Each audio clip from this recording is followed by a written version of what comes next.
High বন্ধুরা, তোমরা সবাই কেমন আছো? আশা করি তোমরা সবাই অনেক বেশি ভালো আছো আর সুস্থ আছো।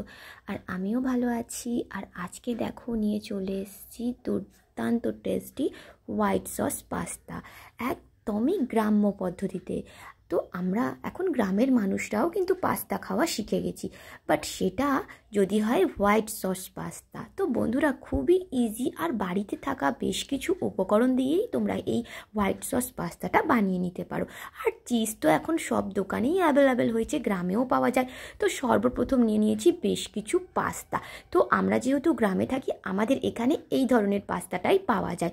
তো বন্ধুরা দেখো, পাস্তাটাকে নিয়ে প্রথমেই একটু গরম জল ভালো করে ফুটিয়ে নিয়েছি। সেই গরম জলের মধ্যে আমি দিয়ে দিলাম, আর দিয়ে দিচ্ছি দেখো কিছুটা নুন আর কিছুটা তেল। তো এখানে সাদা তেল থাকলে সেটা দেবে, বা রাইস অয়েল থাকলে সেটাও দিতে পারো, বাট সর্ষের তেল দিও না। তো এখানে দেখো পাস্তাটাকে ভালো করে কিন্তু একটু সিদ্ধ করে নেব। আর দেখো একদমই খুব বেশি সিদ্ধ করবে না, এখানে কিন্তু মানে যেন একদম না মানে গলে না যায় সেরকম না, জাস্ট বুঝতে পারবে তোমরা হাত দিলে যে একটু যেরকম নর্মালি আমরা একটু শ্বাস থাকে সেরকমই রেখে আমরা সিদ্ধটা করব। তো ভালোভাবে সিদ্ধ করে দেখো আমি জলটা ঝরিয়ে একটা চুবড়িতে রেখে দিয়েছি। আর এখানে যেহেতু আমি হোয়াইট সস পাস্তাটা চিকেন দিয়ে করব, এখানে দেখো আমি কড়াই দিয়ে দিচ্ছি তেল। আর আমি তেল দিয়েছি, বাট তোমরা কিন্তু বাটার দিয়েও করে নিতে পারো। আর এখানে দেখো কিছু কুচি করে রাখা আমি দিচ্ছি রসুন। তো রসুনের কুচিটা দিলে কিন্তু এই হোয়াইট সস পাস্তাটা বেশ খেতে ভালো হয়। তো বন্ধুরা দেখো, এই রসুনটা দেখো একটু লালচে করে ভেজে নিচ্ছি। আর তারপর আমি দিয়ে দিচ্ছি কিছু চিকেন। তো এখানে আমি বোনলেস চিকেন নিয়েছি, তোমরা কিন্তু এই বোনলেস চিকেন দিতেও পারো, বাট ভেজও রাখতে পারো। এখানে সমস্ত রকম সবজি দিয়ে পাস্তাটা ভেজ পাস্তাও করতে পারো। তো বন্ধুরা দেখো, এখানে চিকেনটা দিয়ে কিন্তু এই রসুনের ওপর দিয়ে একটু ভালোভাবে দেখো আমি নেড়ে চেড়ে নিচ্ছি। আর ওই যে বললাম, তোমরা কিন্তু বাটার দিয়েও এই চিকেনটাকে তৈরি করে নিতে পারো। তো দেখো চিকেনটা একটু ভালোভাবে দেখো জলটা যখন শুকনো হয়ে গেছে, কন্টিনিউ নেড়েছি। আর এখন আমি এখানে কিছু সবজি অ্যাড করব। সবজি বলতে গেলে এখানে জাস্ট একটু পেঁয়াজ, কিউব করে রাখা কিছু পেঁয়াজ। আর দেখো আমি দিয়ে দিচ্ছি কিছুটা ওই ক্যাপসিকাম। তো যেহেতু বললাম না আমরা গ্রামে থাকি, তো এখানে আমাদের না রেড বা ইয়েলো ক্যাপসিকামটা একদমই পাওয়া যায় না, তো শুধু গ্রিনটাই পাওয়া যায়। তো দেখো আমি গ্রিন ক্যাপসিকাম নিয়ে নিয়েছি। আর একটু দেখো আমি এখানে দিয়ে দিচ্ছি টমেটো। তো টমেটোর দানাটা বার করে জাস্ট শুধু টমেটোর গাটা যেটা থাকে না সেটা দেখো আমি কিউব করে নিয়েছি। তো এখানে সমস্ত সবজিগুলো, সবজি বলতে গেলে এই যে বললাম না পেঁয়াজ, ক্যাপসিকাম, টমেটো, তো এইগুলো কিন্তু দিয়েই চিকেনের সাথে কন্টিনিউ নেড়ে যেতে হবে।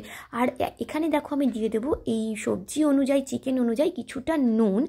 আর দেখো আমি কিছুটা এখানে 1 চামচের মতো গোলমরিচের গুঁড়োটা অ্যাড করব।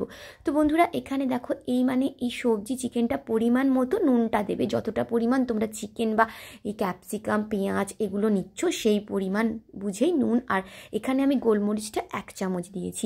তো বন্ধুরা দেখো এইভাবে কিন্তু এই চিকেন আর এগুলোকে ভালোভাবে আমি একদমই নেড়ে চেড়ে এগুলোকে আমি রেডি করে নেবো। আর ওদিকে তো পাস্তাটা হয়েই গেছে। তো বন্ধুরা, যদি তোমাদের ভিডিওটা ভালো লাগে অবশ্যই কিন্তু আমার চ্যানেলটাকে সাবস্ক্রাইব করবে, লাইক করবে, কমেন্ট করবে, শেয়ার করবে আর ভালোবাসা দেবে। তো দেখো সবজিটা হয়ে গেছে। আর এদিকে আমি হোয়াইট সসটা তৈরি করার জন্য নিয়ে নিচ্ছি বাটার। তো এখানে দেখো আমি 1 চামচের থেকে একটু বেশি পরিমাণ মতো আমি বাটার দিয়েছি। আর সেখানে আমি দেবো 2 চামচ ময়দা। তো মেজারমেন্টটা ঠিক রাখবে, বাটারটা যেই পরিমাণ দেবে তার ডবলটাই ময়দাটা দেবে, ঠিক আছে? এখানে 2 চামচ ময়দা অ্যাড করেছি। আর ময়দাটা দিয়ে কিন্তু গ্যাসের ফ্লেমটা কিন্তু এখন একদমই লো রেখে এই বাটারের সাথে ময়দাটাকে ভালো করে ভেজে নিতে হবে। এই দেখো এইরকমভাবে একটু ভেজে নিতে হবে। তো বন্ধুরা ওই যে বললাম না, এখানে যদি মানে 1 চামচের থেকে আমি একটু বেশি পরিমাণ বললাম বাটার দিয়েছি, তো তোমরা একটু বুঝে দেবে। আমি 1 চামচের বেশি পরিমাণ বাটার আর 2 চামচ ময়দা অ্যাড করেছি। আর যেরকম তোমরা সসটা রাখতে চাও একটু বেশি পরিমাণ সসও করতে পারো, বাট আমি খুব বেশি সস করব না। আর এখানে দেখো আমি দিয়ে দিচ্ছি দুধ। তো দুধটা কিন্তু ফোটানো জাল দেওয়াই দুধ। আর এখানে কিন্তু দুধটা একেবারে দেবে না, এই দেখো হুইস দিয়ে এরকমভাবে না অল্প অল্প পরিমাণে দুধ দেবে। আর এই ময়দাটাকে কিন্তু একদম সুন্দর করে দুধের সাথে মিক্স করে নেবে। আর কন্টিনিউ নাড়তে নাড়তে দেখবি প্রথমে একটু ডালা হয়ে যাবে, বাট লাস্টে কিন্তু নাড়তে নাড়তে একদমই সুন্দর একদম সস তৈরি হয়ে যাবে, যে হোয়াইট সস। তো দেখতেই পাচ্ছ যে ডালা ডালা ভাবগুলো হয়ে গেছিলো সেগুলো কিন্তু এরকম কন্টিনিউ হুইস দিয়ে নাড়তে নাড়তে কিন্তু, খুন্তি দিয়ে নাড়লে কিন্তু একদমই এটা মিক্স হবে না। তো এরকমভাবে নেড়ে নেড়ে দেখো আমি সুন্দর একদম দেখো একদম সসটা তৈরি করে নিয়েছি, একদম কোনো রকম ডালা নেই।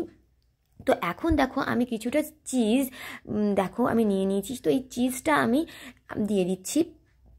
তো চিজটা গ্রেট করে রেখেছিলাম, তো এভাবে চিজটাকে কিন্তু তোমরা দেখো চিজটা দিয়ে কিন্তু ভালোভাবে আমি এই সসের সাথে মিক্স করে নিচ্ছি। আর এখন দেখো এই যে পাস্তাটা, আমি এখানে বেশ কিছু পরিমাণ পাস্তা নিয়েছিলাম, যে এখানে তোমরা অল্প পরিমাণও করতে পারো, যে যেরকম পরিমাণ খাবে আর কি। তো আমরা যেহেতু পুরো ফ্যামিলি সবাই খাবো, তো সবাই মিলে খাবো, তো বলে একটু বেশি পরিমাণ পাস্তাটা নিয়েছিলাম। তো বন্ধুরা দেখো ওই যে হোয়াইট সসটা বানালাম চিজ দিয়ে ভালোভাবে নেড়ে চেড়ে, তার উপরেই কিন্তু আমি পাস্তাটা দিয়ে দিয়েছি। আর পাস্তাটা দিয়ে দিলাম স্বাদ মতো একটু নুন। তো সবজি আর চিকেনের মতো তো দিয়েইছিলাম, এখানে পাস্তার মতো নুনটা অ্যাড করে দিলাম। আর দেখো ভালোভাবে এই যে খুন্তি দিয়ে নেড়ে চেড়ে একদম সসের সাথে মিক্স করে নিয়েছি। আর এবার ওপর থেকে এই যে চিকেন আর এই যে ক্যাপসিকাম এইগুলো নিয়ে ওপর থেকে দিয়ে দিলাম, দিয়ে ভালোভাবে মিক্স করে নিতে হবে। তো দেখো এভাবে খুন্তি দিয়ে আর ভালোভাবে আমি মিক্স করে নিয়েছি। আর কন্টিনিউ মিক্স করে যেতে হবে, গ্যাসের ফ্লেমটা কিন্তু লো রাখতে হবে। তো বন্ধুরা এখন দেখো নামাবার আগে দিয়ে দিচ্ছি এখানে 1 চামচ অরিগ্যানো, আর দিয়ে দেব আমি চিলি ফ্লেক্স। তো চিলি ফ্লেক্সটা কিন্তু তোমরা বাড়িতেও তৈরি করে নিতে পারো, ওই যে শুকনো লঙ্কাকে না শিলে বেটে এরকমভাবে চিলি ফ্লেক্স কিন্তু তোমরা বাড়িতে তৈরি করে নিতে পারো, খুবই ইজি। তো সেটা কিন্তু বাইরে থেকে না কিনলেও চলবে, বাট অরিগ্যানোও বাড়িতে তৈরি করা যায়, কিন্তু সব সময় তো হয় না। আর অরিগ্যানোর যে পাতাটা সেটা কিন্তু তোমরা বাড়িতে পাবে না, সব ক্ষেত্রে সব জায়গায় অ্যাভেলেবেল না। তো সেই জন্য অরিগ্যানোটা যদিও কেনো, বাট চিলি ফ্লেক্সটা কিন্তু বাড়িতে তৈরি করে নিতে পারো। আর দেখো খুবই ইজিভাবে, আমরা কিন্তু গ্রামে থাকি, আমরা কিন্তু এভাবে বাড়িতে বানিয়েই নিতে পারি, আর ভীষণ খেতে ভালো হয়।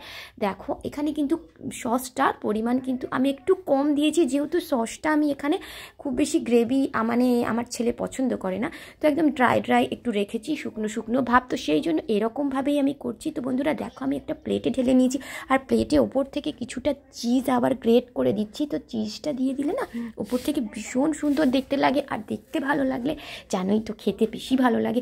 আর এই চিজটা দেওয়ার পর না সুন্দরভাবে কি সুন্দর চিজটা একদম মানে ওপর থেকে এতটা দেখতে ভালো লাগে না কি বলবো। তো অবশ্যই গার্নিশ করার জন্য ওপর থেকে এই চিজটা গ্রেট করে দিতে পারো, বাট না দিলেও কোনো অসুবিধে নেই, এরকমভাবে তোমরা বানাতে পারো, খুবই টেস্টি হয়। তো বন্ধুরা দেখো ওপর থেকে আরও কিছুটা আমি চিলি ফ্লেক্স দিয়ে দিয়েছি, আর যেটা দেখতে দিলে বেশ ভালোই লাগে গার্নিশ করলে, আবারও বলছি। তো বন্ধুরা এভাবে কিন্তু তোমরা বাড়িতে ট্রাই করতে পারো। তো গ্রামের মানুষরাও কিন্তু এভাবে একদমই বাড়িতে থাকা উপকরণ দিয়ে ট্রাই করতে পারো। এখন চিজ অ্যাভেলেবেল দোকানে বিক্রি হচ্ছে। তো বন্ধুরা খুবই ইজি, খুবই টেস্টি। তো বন্ধুরা অবশ্যই ট্রাই করো, আর আমাকে কিন্তু কমেন্ট করতে ভুলো না যে তোমাদের এই হোয়াইট সস পাস্তাটা কেমন লেগেছে। খেতে ভীষণ ভালো, দেখতেও ভালো, আর খেতে কিন্তু বন্ধুরা অসাধারণ। তো বন্ধুরা অবশ্যই ট্রাই করো। তো বন্ধুরা দেখো আজকে তো আমার ছেলে ভীষণ মজা করে খাবে, আর আজকের ভিডিওটা এখানেই শেষ করছি। দেখা হচ্ছে আবার পরের ব্লগে। বাই বাই বন্ধুরা, তোমরা সবাই ভালো থেকো।